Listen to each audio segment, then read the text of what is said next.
आज श्रावण मासर प्रथम सोमवार चलचंचल शैवपीठ। आज श्रावण मासर प्रथम सोमवार एवं चलचंचल होई उठिछि विभिन्न शैवपीठ। आज प्रत्युषरु काउडिया माने शिव बाबांक उपरे मानसिक करिथिबा जल ढाळिछंती। काउडिया माने 2-3 दिन पूर्वरु विभिन्न नदी मानकर विधि अनुसार पूजा परे कलशरे जल धरी भारको कांधरे नै खाली पादरे चली चली विभिन्न शिव मंदिर रे पहुंची शिव भगवान मस्तकरे ढाळिछंती जल। विभिन्न पौराणिक कथावस्तुरे अछि जे एही श्रावण मासरे शिव भगवान को जल अर्पण कले महापुण्य मिलवा सह मानसिक पूर्ण होइथाय। एही परिप्रेक्षी रे भंजनगर उपखंड विभिन्न शैवपीठ रे सकाळु सकाळु भिड़ देखिबाको मिलिछि। काउडिया मानक बोलबम ध्वनि रे प्रकंपित हेउथिला मंदिर परिवेश।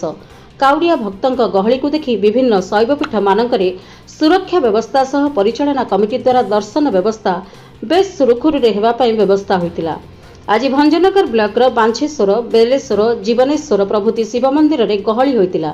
आज प्रथम सोमवार होइथिबा जगु शिव मंदिर रे जल अर्पण पई महिला और शिशु काउडिया माने मध्य बहु संख्या रे आसीथिले, किंतु युव काउडिया मानक बेस गहली देखिबाको मिलिथिला। एही अवसर रे काउडिया माने अरुआ अन्न प्रसाद विभिन्न मंदिर परिसर रे भोजन करिथिले।